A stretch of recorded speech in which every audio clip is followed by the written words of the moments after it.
Okay, thank you for that. Next question. This one's from Vimeo, and then we'll take one more from Facebook, inshallah. Assalamu alaikum.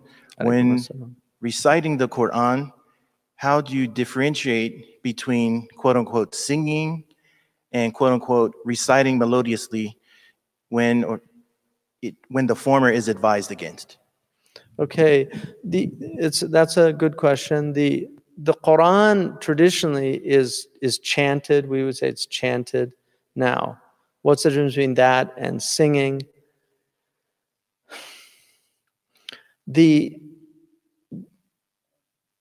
We don't, out of adab to the Quran, we don't talk about like music, like musiqa, out of adab to the Quran.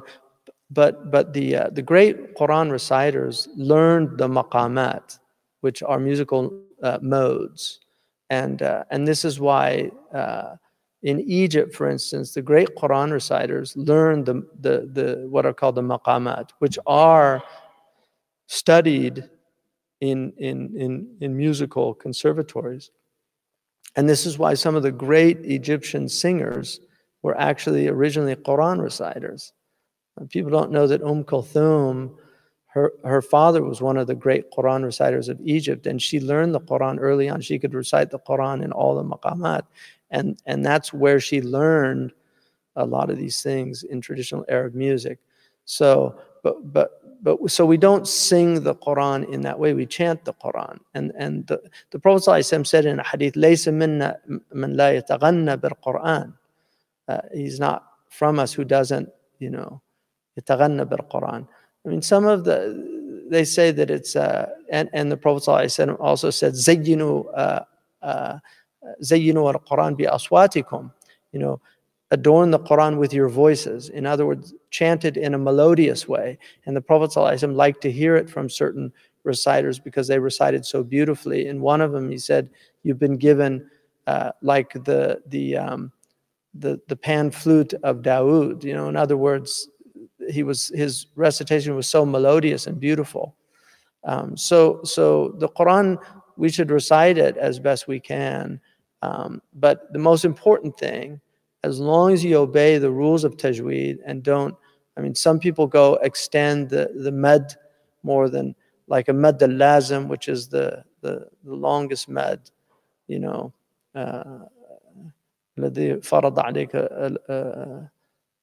القرآن لرادك إلى معاد,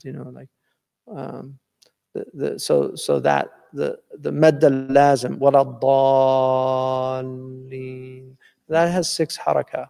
But if you go on and extend it beyond that, then you're altering the book of Allah. So you can't do that.